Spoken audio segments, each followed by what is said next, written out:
విజయం పొందలేదు. మీరు చూస్తున్న బలమైన దేశం మీ మీద విజయం పొందలేదు. మీరు చూస్తున్నటువంటి బలమైనటువంటి రాజ్యం మీ మీద విజయం పొందలేదు. మీకంటే పెద్ద రాజ్యమే, మీకంటే బలమైన రాజ్యమే, మీకంటే బలమైన సైన్యమే, మీకంటే బలమైనటువంటి రాజ్యం కానీ మీ మీద విజయం పొందలేదు.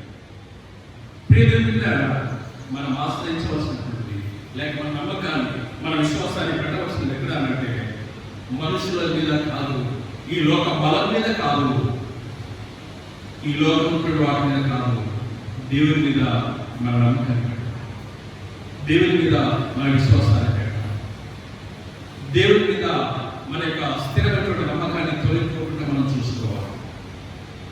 కాబట్టి మన నమ్మకము మనుషుల మీద కాకుండా, ఈ భూమి వాటి మీద కాకుండా దేవుని మీద మాత్రమే మన నమ్మకత్వాన్ని నిలబెట్టుకోవాలని చెప్పేసి మొట్టమొదటి విషయము మన జ్ఞాపకం చేయబడుతుంది. రెండవది, దేన్ని మనం ఆశ్రయించకూడదు. ఎవరిని మనం ఆశ్రయించాలి? మనం ఎవరిని ఆశ్రయించి ఎవరి మీద మన మనసును పెడుతూ మనకి విశ్వాసాన్ని పెడుతూ ఎవరిని ఆధారం చేసుకుని మనం జీవించాలి? ఎవరిని ఆధారం చేసుకోవాలి? మన క్రైస్తవులందరికీ కూడా ఏమంటారు? ఫేవరెట్స్ ఉంటారు కదా, మనకు ఫేవరెట్స్ కదా, ఇష్టమైనటువంటి ఏమంటున్నాము, ఇష్టమైన ఒక నాయకుడు, ఒక యాక్టర్, ఒక లీడర్, ఇంకా ఎవరో ఒకరు ఇష్టమైన వ్యక్తులు. క్రైస్తవులందరికీ ఫేవరెట్ ఎవరు కూడా తెలుసా? యేసుక్రీస్తు. అందుకే అంటాడు, పౌలు అంటాడు, జీవించేవాడు నేను కాదు. ఆయన చూసేది పౌలు చూస్తున్నాము. పౌలు ఉన్నాడు, పౌలు ఏమైనా కనిపిస్తున్నాడు, కానీ పౌలు ఉన్నాడు, బ్రతుకుతున్నది నేను కాదయ్యా, మీరు చూసేది పౌలే, కానీ పౌలు కాదు బ్రతికేది. ఎవరంటే మరి నాయకుడు క్రీస్తే జీవించుచున్నాడు. అదే కాబట్టి మన జీవితంలో ఎవరిని ఆశ్రయించాలి, ఎవరి మీద మన నమ్మకత్వాన్ని మన విశ్వాసాన్ని పెట్టాలి అంటే మనం ఎవరిని ఆధారం చేసుకుని జీవించాలి అంటే దేవుని మాత్రమే ఆధారం చేసుకుని మనం జీవించాలి. దేవుని మాత్రమే ఆధారం చేసుకుని జీవించాలి. దేవుని యొక్క వాక్యం చూద్దాం. రోమాపత్రిక 4వ అధ్యాయం 3వ వచనం గమనించినట్లయితే అబ్రహాము కూడా ఒకరిని నమ్ముతూ ఉన్నాడు. నమ్మినందుకు అబ్రహాము జీవితంలో ఒక ప్రత్యేకమైనటువంటి గొప్ప ఆశీర్వాదకరమైనటువంటి అబ్రహాము జీవితంలో పొందగలుగుతున్నాడు. రోమాపత్రిక 4వ అధ్యాయం 3వ వచనం. లేఖనం ఏమి చెప్పుచున్నది? లేఖనం చెప్పుచున్నది. లేఖనం చెప్పాడు. లేఖనం అంటే ఏంటి? లేఖనం అంటే ఏంటి? లేఖనం అంటే దేవుని మాట. వాక్యం ఉండను, వాక్యం దేవుని యొక్క ఉండను, వాక్యమే దేవుడై ఉండను, ఆ వాక్యమే శరీరధారి అయి కృపా సత్య సంపూర్ణుడుగా మన మధ్యకు వచ్చాడు. కాబట్టి వాక్యము, లేఖనం అంటే వాక్యము, లేఖనం అంటే దేవుని మాట, లేఖనం అంటే దేవుని యొక్క వాక్కు, లేఖనం అంటే దేవుని యొక్క ఆజ్ఞ, లేఖనం అంటే దేవుని మాట మాత్రమే లేఖనం. లేఖనం ఏమి చెప్పుచున్నది? అబ్రహాము దేవుని నమ్మినట్టు చెప్తున్నట్టు లేఖనం. హల్లెలూయా. ఏం చెప్తున్నట్టు లేఖనం? అబ్రహాము దేవుని నమ్మాడు అని చెప్తుందంట. అంటే మనకేం చెప్తుంది? ఇప్పుడు అబ్రహాము దేవుని నమ్మాడంటే మనకేం చెప్తుంది? చెప్పదు. నువ్వు దేవుని నమ్ముతున్నావా అంతే కదా, చెప్పదు. అబ్రహాము దేవుని నమ్మాడు అని లేఖనం చెప్తుందంటే అదే లేఖనం మాత్రం చెప్తుంది నీవు దేవుని నమ్ము అని చెప్తుంది. ఎవరు నమ్మాలి? నీవు దేవుని నమ్మాలి, దేవుని మాట నమ్మాలి, దేవుని మాటను అంగీకరించాలి. అబ్రహాము దేవుని నమ్మని లేఖనం తెలియజేస్తుంది. దానియేలు గ్రంథం 4వ వచనం. దానియేలు కూడా దేవుని యొక్క వాక్యాన్ని మనం జాగ్రత్తగా గమనించినట్లయితే ఆయన భక్తి అయినటువంటి వ్యక్తి. ఆయన అంత మాత్రమే కాదు, ఆయన నమ్మకమైనటువంటి వాడు, విశ్వాసమైనటువంటి వాడు. ఆ నమ్మకత్వానికి చెందినటువంటి దానియేలు 6వ అధ్యాయం 4వ వచనం.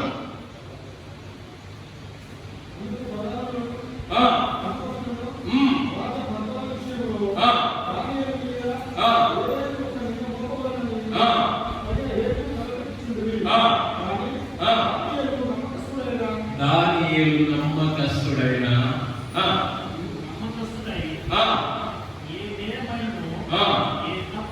కాబట్టి దానియేలు నమ్మకస్తుడైనటువంటి వ్యక్తి కనుక, ఆయన నమ్మకమైనటువంటి వాడు కనుక, నమ్మకం అంటే ఎవరికండి? ఎవరి ఎవరికి?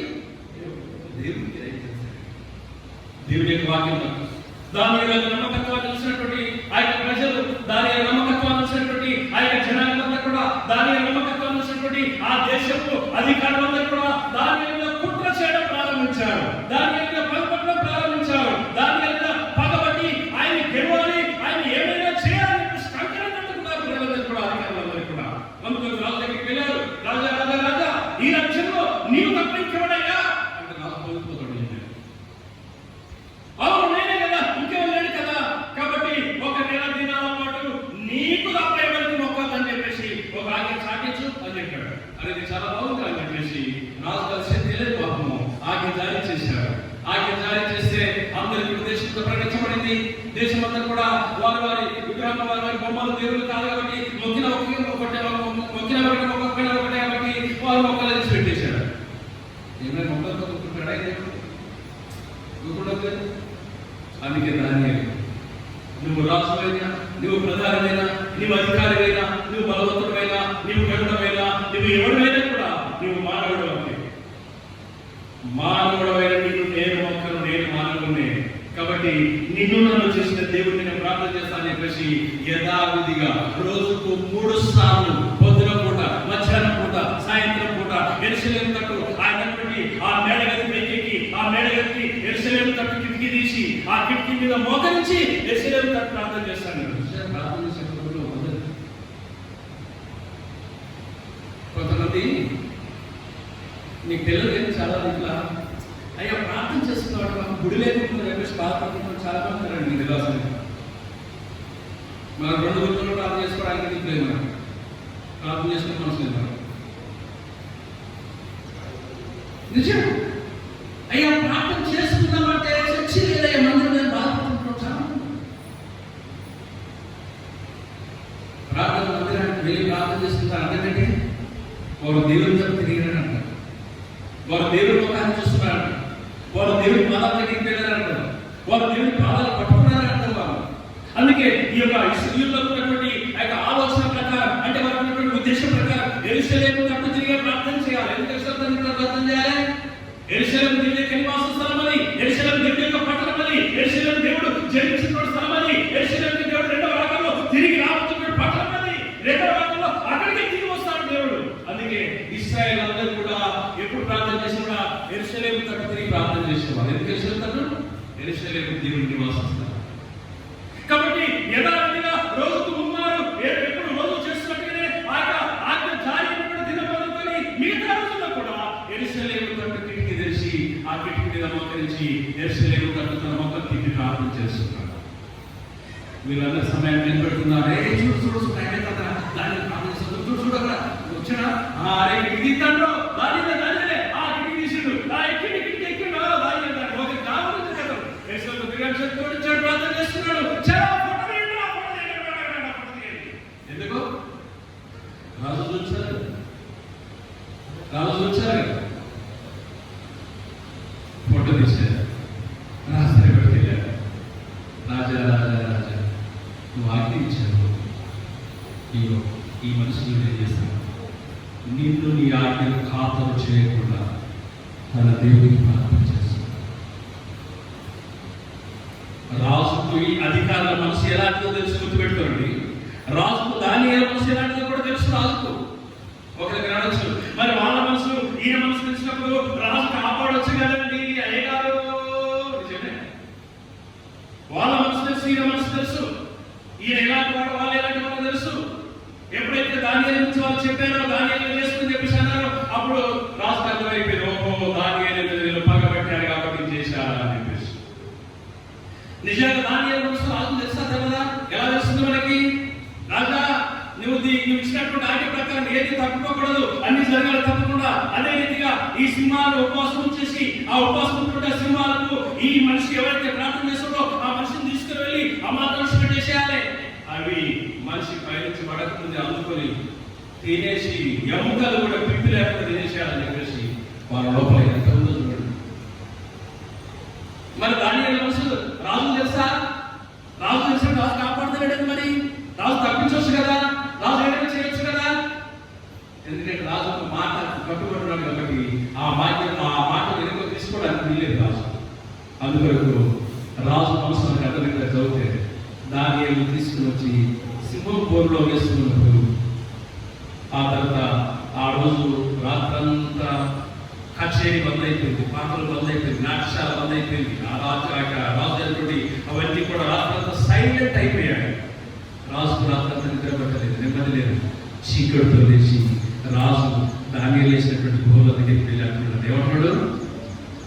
జీవం గల దేవుని సేవించున్నాము దానియేలు. రాజు తెలుసా? దానియేలు మనసు రాజు తెలిసినా తెలిసిన అర్థమైంది కదా?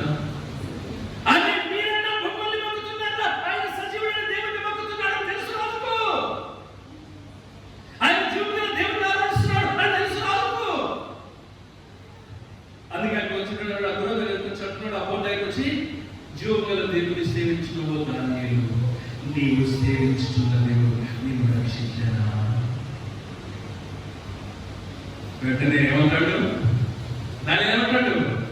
రాజు చిరంజీవి ఎవరు అక్కడ మాట్లాడుతున్నాడు. నాయన రాజు కట్టం తెచ్చుకొని పని పర్లేదు చేశాడు. మళ్ళీ అధికారం చేశాడు. వెంటనే వడవడిగా ఆ పనులు చేయడం జరిగిపోయింది. దానియేలు ఆ తాడేసి ఆ గురించి వెళ్ళి చెప్పాడు. ఇప్పుడు ఏంటంటే రాజు ఇచ్చేటువంటి మరొక ఆజ్ఞ ఏంటంటే, ఎవరైతే మోసం చేసి, ఎవరైతే కుట్ర చేసి, ఎవరైతే పన్నాగం పని, ఎవరైతే ఒక వ్యక్తిని అంతం చేయాలని చెప్పేసి వాడు ఆశించాడో, ఇప్పుడు ఆ ఆలోచన చేసినటువంటి వాళ్ళందరినీ కూడా ఈ దానియేలు అదే గోలోకి తీసేసి అదే గోలోకి వాళ్ళను వాళ్ళ పిల్లలతో సహా వాళ్ళ భార్యలతో సహా ఆ గోలోకి దించండి. ఇది రాజవాక్యం. దేవుని యొక్క వాక్యాన్ని మనం గమనిస్తే ఎవరెవరా చేసింది?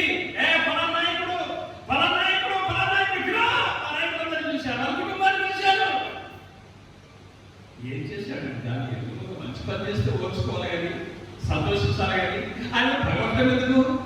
ఆయన కష్టపడడం ఎందుకు? ఆయన భగవంతుడు ఎందుకు? ఆయన అంతం చేయడానికి అర్థం కష్టపడడం ఎందుకు? ఇప్పుడు రాజు అన్నాడు, ఆయన మీద కక్ష బట్టి ఆయన సింహంలో వేయడానికి ఆలోచన చేసినటువంటి వారందరూ కుటుంబాలతో పాటు అనుకోలేదు. బయట చెప్తారు వాళ్ళని అక్కడ ఇష్టం ముందే సింహాలు వేయగలుగుతున్నాడు. వాళ్ళు అర్థమైందా? ఆ గో పైన ఆ ద్వారం తెలిసి అట్లా ఇష్టపెట్టే వాళ్ళు కింద పడకుండా అనుకుంటున్నాయి అవి సింహాలు. అందుకే దానియేలు చెప్తుంది, ఎలాంటి వాడు దానియేలు?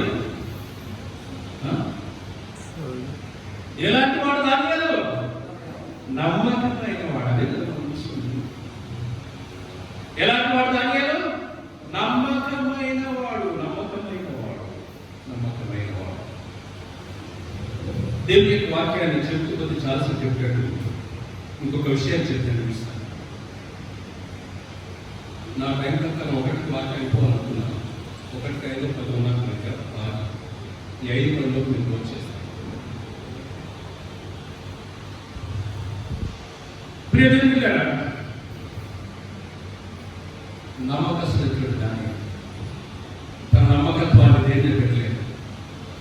తన నమ్మకత్వాన్ని ఈ భూమి దేవుడి మీద పెట్టలేదు. తన నమ్మకత్వాన్ని ఈ భూమి మీద ఉన్నటువంటి దేని మీద వచ్చలేదు. ఆయన తన నమ్మకాన్ని దేవుడి మీద, దేవుడి యొక్క మాట మీద మాత్రమే పెట్టాడు. దేవుడి మీద, దేవుడి మాట మీద మాత్రమే పెట్టాడు. అందుకొరకు దానియేలు నమ్మకమైన వాడు అనేటువంటి మాట మనం బైబిల్లో చూస్తాం. అబ్రహాం దేవుడిని నమ్మాడు అని చెప్పేది చెప్తుంది. ఏం చెప్పింది? ఎవరు చెప్పారు? ఎవరు చెప్పారు? దేవుడు చెప్పాడు. లేఖనం చెప్తుంది, దేవుడు చెప్పాడు. దేవుడు చెప్పాడు. ప్రియమిత్రులారా, ఎందుకు మనం దేవుడిని ఆశ్రయించాలి? మన దేవుడిని నమ్మకాన్ని పెట్టాలి. ఎందుకు పెట్టాలి దేవుడిని నమ్మకాన్ని? ఒక 2 విషయాలు మొత్తం జ్ఞాపకం చేసి నేను వాక్యాన్ని ఇస్తాను. దేవుడి నమ్మకాన్ని మనం ఎందుకు పెట్టాలి అంటే, చాలా మంది క్రైస్తవులు కూడా బాధపడుతుంటారు. అయ్యా మాకు జీవన వస్తలేదండి, జీవన వస్తలేదండి, జీవన వస్తలేదండి, జీవన వస్తలేదండి. చాలా మంది అంటారు, చాలా మంది లేదా దీవెన రావట్లేదు, దీవెన రావట్లేదు, దీవెన రావట్లేదు, దీవెన రావట్లేదు, పని చేస్తుంది దీవెన వస్తుంది, ఇస్తున్నావు దీవెన వస్తలేదు. మరి ఏంటి దీవెన వస్తుంది? దేవుని దగ్గర నుంచి మనకు దీవెన కలగాలి అని గుర్తుపెట్టాడు. దేవుని దగ్గర నుంచి మనకు దీవెన కలగాలి అంటే మనం దేవుని మీద, దేవుని మాట మీద మన విశ్వాసాన్ని పెట్టాలి. దేవుని యొక్క వాక్యం చూద్దాం. దయచేసి సామెతల గ్రంథం 28వ అధ్యాయం, సామెతల గ్రంథం 28వ అధ్యాయం 20వ వచనం చదువుదాం ఒకసారి. 28వ అధ్యాయంలో వచనం.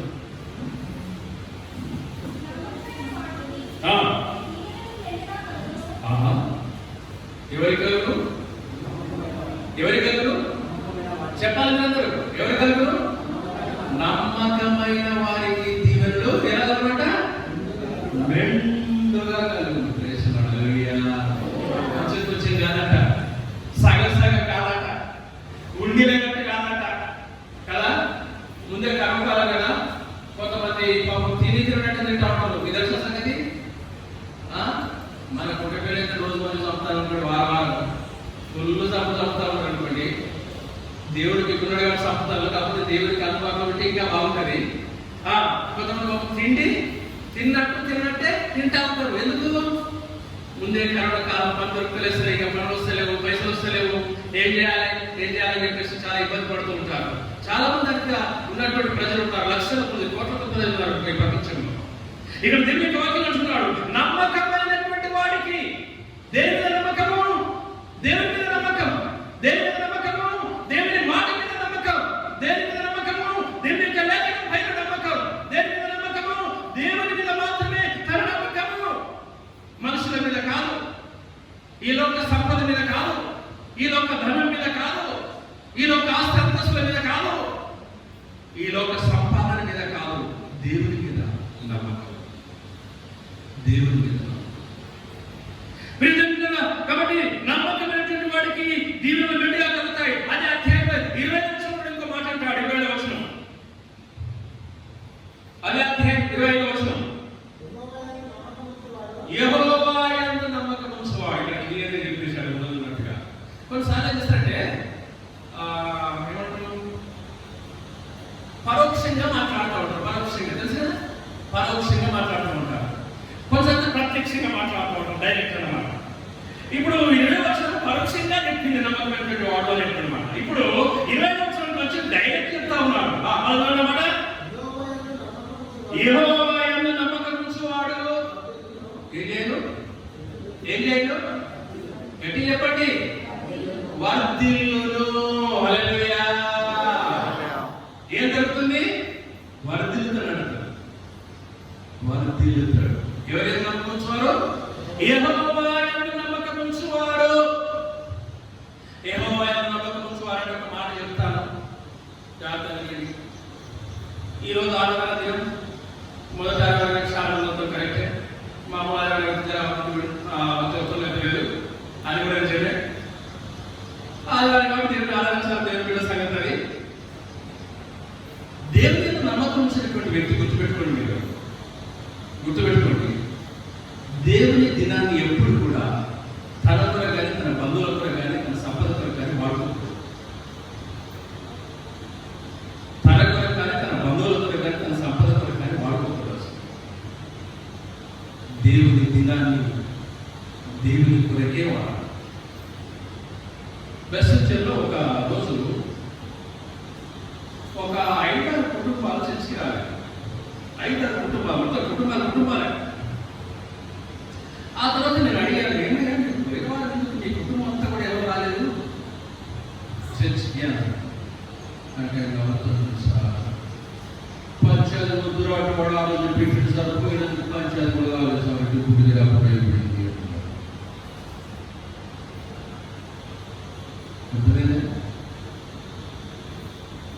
నా ప్రియమైనటువంటి దేవుని చాలా సార్లు మనల్ని అపవాదం తప్పుగా పట్టిస్తూ ఉంటాడు, ప్రక్కదారి పట్టిస్తూ ఉంటాడు. దేవుని దగ్గర నుంచి మనం వైదొక్కడానికి మనం ట్రై చేస్తూ ఉంటాడు అనేక విధాలుగా. లేదంటే అపవాదికి ఎప్పుడు చోటు,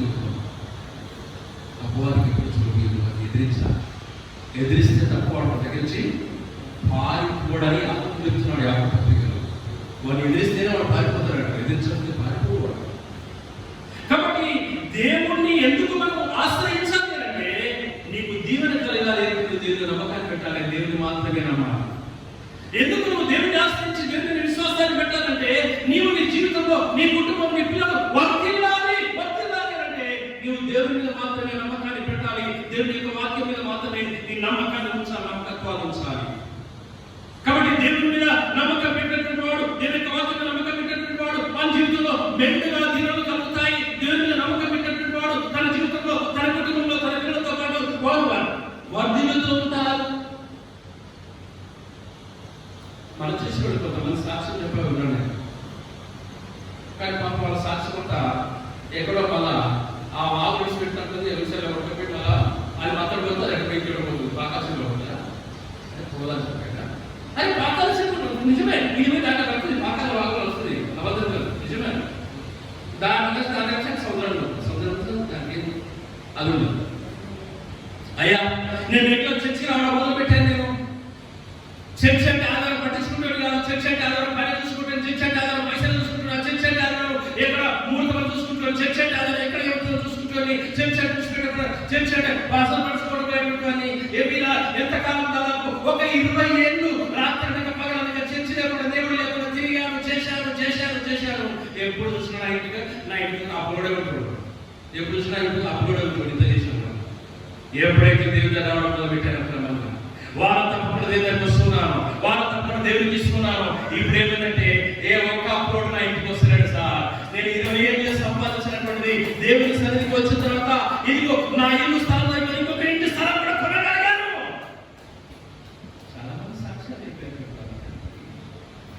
కానీ మన భక్తి, మన విశ్వాసం, నమ్మకం ఎక్కడ పోయింది, ఎక్కడ కొట్టుకోపోయింది.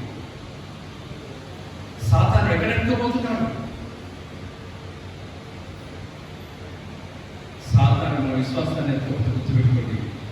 దేవుని దగ్గర మనం చూడకూడదు, దేవుని దగ్గర మనం చూడకూడదు. బైబిల్లో దేవుడు ఒక ప్రశ్న డౌట్ చేశాడు. అసలు దేవుడు డౌట్ ఏంటంటే, దేవుడే డౌట్ ఏంటంటే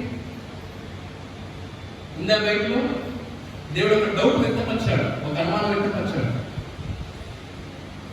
ఏంటంటే దేవుడు అనుమానం వ్యక్తపరచడం ఏంటి చెప్తారా? నేను సూత్రం చెప్తాను. ఆయన వచ్చినప్పుడు అంటే కనబడుతున్నా అన్నాడు. అది మనకు కొత్త నూతన నిబంధనలో ఉంది, స్వార్థంలో ఉంది. ఆ మాట నేను భూమి మీదకి వచ్చినప్పుడు విశ్వాసిని కనుగొంటానా అన్నాడు.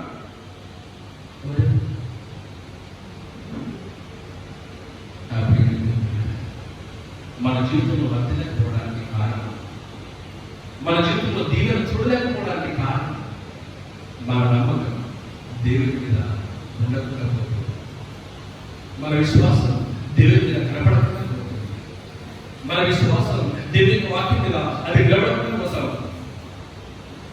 అందువల్ల కొంతమంది వారి జీవితాల్లో దీవెన కనిపించట్లేదు, వారికి కొంతమంది వారి జీవితాల్లో ఆశీర్వాదం చూడలేకపోతున్నారు. నీవు ఆశీర్వాదం చూడాలి అంటే, నీవు దీవెన చూడాలి అంటే, నీవు నీ కుటుంబం వర్తిల్లడం జరగడం నీ కళ్ళ ముందు జరగాలి అంటే నీవు నీ జీవితంలో దేవుని మీద, దేవుని యొక్క మాట మీద నీ విశ్వాసాన్ని, నమ్మకాన్ని పెట్టాలి. దేవుని మీద, దేవుని మాట మీద నీ విశ్వాసాన్ని, నీ నమ్మకాన్ని పెట్టాలి. చివరి విషయాన్ని చూస్తుందని నమ్మకస్తులైనటువంటి వారు, అనేక విశ్వాసులైనటువంటి వారు, దేవుని మాట మీద నమ్మకాన్ని పెట్టేటువంటి వారు, దేవుని మీద నమ్మకాన్ని పెట్టి జీవించేటువంటి వారు, దేవుడి మీద విశ్వాసాన్ని పెట్టి జీవించేటువంటి వారు, దేవుడు ఏమంటుందంటే గుర్తుపెట్టుకోండి, దేవుడు ఏమంటుందంటే వాళ్ళు నా దగ్గర జీవిస్తారు. 101 కీర్తన 6వ వచనం 101 కీర్తన 6వ వచనం చదువుకుంటున్నాం. జాగ్రత్తగా గమనించిన మాట, ఎక్కడ నివసించినట్లు, నా యొక్క నివసించున్నట్లు.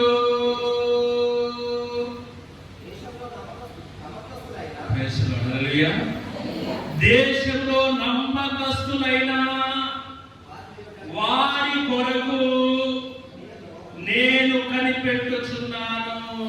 Praise the Lord. Hallelujah, hallelujah, hallelujah. ఒక విషయం చెప్తానండి. ఏమైనా పనికి వెళ్ళాలనుకుంటున్నా, ఇంట్లో పని చేస్తామని చెప్పేసి అయితే ఆయన గురించి ఒక చిన్న చెడ్డపిల్ల అంతా ఏంటంటే ఉండి ఇక్కడ పని చేసి కానీ ఉండి వచ్చినప్పుడు అంతా వస్తు పట్టుకొస్తుందని అని చెప్పేసి అని అనుకున్నాను. ఇప్పుడు ఆయన పని పెట్టుకుంటారా? అర్థం కాదు. పెట్టుకుంటారా? అయ్యో ఏమట్టుకుందే మా ఇంటికి వచ్చినట్టు అవునా కదా? చెప్పరండి, అవునా కదా? ప్రియ దేవుడి గారా, మన నమ్మకత్వాన్ని దేవుడు చూడాలి. దేవుడు మనలో నమ్మకత్వం కనపడకుండా ఎదురు చూస్తుంటాయి. నీలో విశ్వాసం స్థిరంగా ఉండాలని దేవుడు ఎదురు చూస్తున్నాడు. ఎందుకు దేవుడు విశ్వాసం ఎదురు చూస్తున్నాడు, నమ్మకస్తుడితో ఎదురు చూస్తున్నాడు అంటే ఆయన్ని తన దగ్గర జీవించి దేవుడు ఇష్టపడుతున్నాడు. హల్లెలూయా, హల్లెలూయా. చాలా మందికి ఇది అర్థం కాక వేరే అర్థం చేసుకుంటారు. ఆయన దగ్గర కొంతమంది చనిపోయిన వెంటనే నేను దేవుడి దగ్గరికి వెళ్ళాలని చెప్పేసి బోర్డు రాసి పెడతాం కదా, ఫ్లెక్సీ రాసి పెడతాం కదా, అట్లా అనుకుంటారు చాలా మంది. కానీ కాదండి, ఈయన దేవుడి దగ్గర జీవించాలి, దేవుడి దగ్గర నివసించడం కొరకంటే ఆయన భూమి మీద ఉన్నప్పుడే దేవుడి దగ్గర జీవిస్తూ ఉంటాడు. గుర్తుపెట్టుకోండి.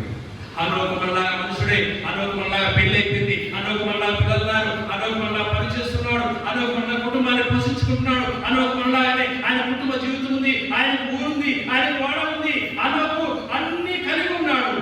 అనోకు ఇవన్నీ ఉండి కూడా ఆయన ప్రతిరోజు దేవుడితో నడుస్తూ ఉన్నాడు. మనిషిగా ఉంటే చచ్చిపోయాడు, మనిషిగా ఉంటే చచ్చిపోయాడు కదా. ఉంటే పిల్లలు విశ్వాసం మిమ్మల్ని చూస్తే దగ్గర ఏం కనపడుతుంది, మీ దగ్గర ఏం కనపడుతుంది. హనోకు దేవుడితో నడుస్తున్నాడు, దేవుడితో నడుస్తున్నాడు. 5వ అధ్యాయం ఆదికాండం 5వ అధ్యాయం బైబిల్ ఎంతమంది బైబిల్లో చేయలేదండి? చేయలేదు అందరు ఉన్నోళ్ళు తిన్నది కాదు ఉన్నోళ్ళు. రైట్. ఇప్పుడు తీయండి బైబిల్ చేయండి. 5వ అధ్యాయం 4వ పేజీ. ఏంటి 2 పేజీలు ఇస్తే 5వ అధ్యాయం ఫస్ట్ స్టార్టింగ్ లో ఆదికాండం 5వ అధ్యాయం తీసేదా దొరికిందా? 5వ అధ్యాయం 21వ వచనం మనం చదువుతాం త్వరగా. ఈ చదివించుకుందాం. హనోకు 65 ఏళ్ళు బ్రతికి, అంటే పెళ్ళైందా? పెళ్ళైందా? అదే చెప్పలేదేమో. పెళ్ళి అవుతుంది నాయన మనుషులు పెళ్ళైనా చెప్పరు. అదంటే ధైర్యం లేదు మీకు. హనోకు ఎన్ని సంవత్సరాలు? 65 ఏళ్ళు బ్రతికి మెతూషెలను కనెను. కొడుకు కన్నాడు. ఆయన పేరు మెతూషెల. మెతూషెల వచ్చిన చెప్తున్న జాగ్రత్త వినండి. ఈ భూమి మీద జీవించినటువంటి వాళ్ళందరిలో ఒక్క దినం ఎక్కువ జీవించింది మెతూషెల మాత్రం ప్రపంచంలో. మెతూషెలను కన్నాడు. హనోకు మెతూషెలను కన్న తర్వాత ఓరి నాయనో 300 ఏళ్ళు దేవునితో నడుచుచు. ఇది ఒకటి నా జీవితంలో. 2 కుమారులను కంటూ, ఇది 2వ జీవితంలో. 3 కుమార్తెలను కంటూ ఉన్నాడు. ఇది 3వ. నేను అధికంగా హనోకు 300 ఏళ్ళుగా 300 ఏళ్ళట. 1 సంవత్సరం 2 సంవత్సరాలు కాదు. కొంతమంది కొత్త బాగా బంతి కొట్టిన అప్పో నీకంటే నేను బాగానే ఉండేది భక్తిలో. ఎప్పుడో 20 ఏళ్ళ కింద నేను దేవుడు అనుకున్నప్పుడు కాదు. మన జీవితం అంతా కూడా అది కొనసాగుతున్నాడు. 300 ఏళ్ళు దేవుడితో నడుస్తున్నాడట. ముందేనా పరలోకంలోనా? తినగానే ముందేనా పరలోకంలో? అదే మీకు అందరూ తెలిసింది. అయ్యాక 2 పిల్లలు కదా. అయ్యాక 2 పిల్లలు. మీకు తెలుసా? నాకు 3 పిల్లలు. అమ్మగారు ఇంకా బయట తెలుసా? అటెండ్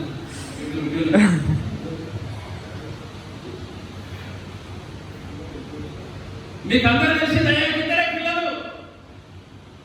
కానీ నాకు మాత్రం తెలుసు నాకు ఆడిపోతే గౌరవ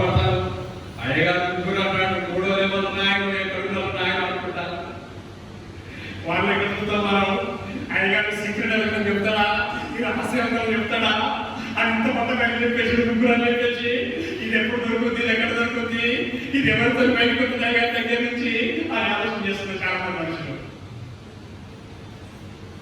చెప్పనా, నాకు దేవుడు వీళ్ళిద్దరిని ఇయ్యకముందే ఒకరిని ఇచ్చాడు. ఇప్పుడు అమ్మాయి తక్కువ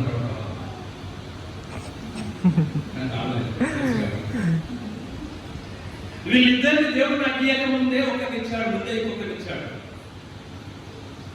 అదే బైబిల్ గ్రంథంలో నేను మీకు చూపిస్తాను, చూపించేసి ముగిస్తాను. యెషయా గ్రంథం నేను ఇప్పుడు చెప్పినట్టు బహుశా 44వ అధ్యాయం. యెషయా గ్రంథం 44 నీ కూడా తెలుస్తున్నమాట, దారి దొరికిందన్నమాట. అయ్యగారు దారి పర్వాలేదు, అయ్యగారు దారి దొరికితే పర్వాలేదు, మంచిది. 44వ అధ్యాయం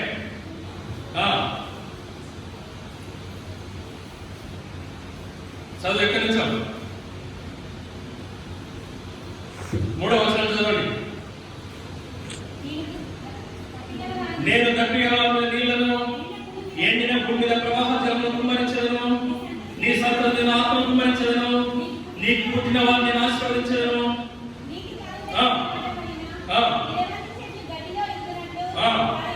ఆయన నుంచి జాగ్రత్తగా గమనించండి. ఒక్కడు అన్నాడు, ఒకడు వచ్చేసినాడు. ఒకడు నేను యెహోవా వాడనను. ప్రైజ్లార్డ్, హల్లెలూయా. ఏమంటాడు వీడు? అరే ఏమంటాడు?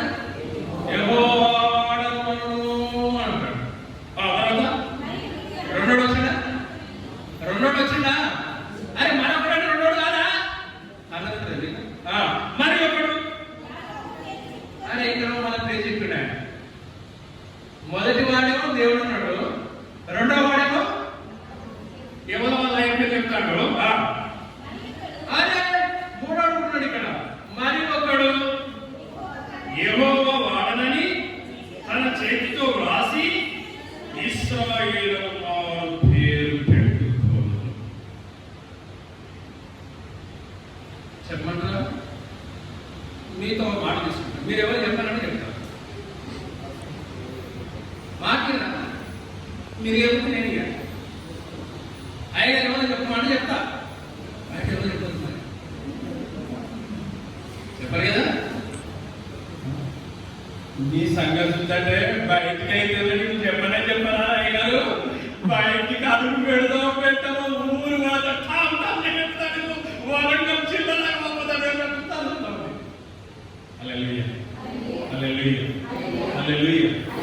నాకు ఇచ్చిన మొదటి సంతానం ఏంటి అంటే చర్చిలో వస్తున్న మీరే ఆత్మీయ పిల్లల్ని మొదటిగా ఇచ్చి, రెండవది దేవుడు శారీరక సంతానాన్ని ఇచ్చాడు. మొదటిగా దేవుడు ఆత్మీయ పిల్లలు ఇచ్చాడు, రెండవదిగా శరీర సంతానాన్ని ఇచ్చాడు. నేను పిల్లలు పుట్టిన తర్వాత సేవకు రాలేదు, అర్థమైందా? పిల్లలు పుట్టినట్టు సేవకు ఈ మాట చెప్పడానికి వీల్లేదు. అందుకే మొదటి వాడేమన్నాడట, నేను యెహోవా వాడనను, నేను దేవుని వాడనని చెప్పాడు. అవునా? నేను దేవుని వాడనని చెప్పాడు. పిల్లలు పుట్టిన సేవకు వచ్చినప్పుడు ఆయన మాట చెప్పడానికి వాడిని మాట ఆలోచించేవాడు. ఇది నాకు హల్లెలూయా, హల్లెలూయా. రైట్. మొదటి సంతానం విశ్వాసులు నా మొదటి సంతానం. రెండవ సంతానం విలియంకి, మూడవ సంతానం పాల్స్. ఇక్కడ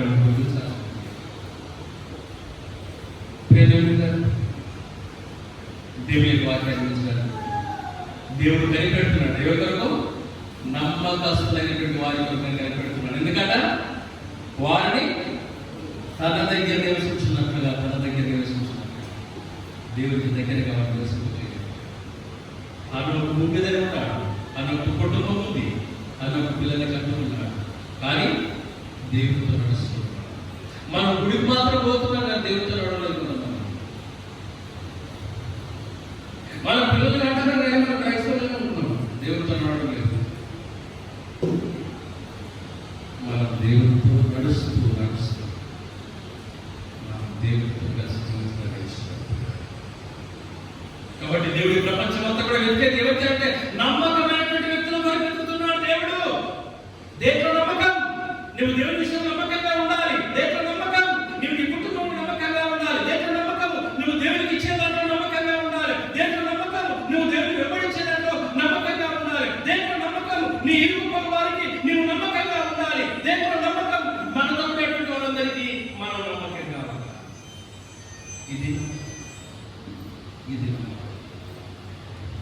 ప్రార్థన చేస్తున్నాం. దేవుడు నమ్మకస్తున్నటువంటి వారి కొరకు ఎదురు చూస్తున్నాడు. ప్రభువా, నేను నిజంగా విశ్వాసం కలిగినటువంటి వాడిగా జీవించడానికి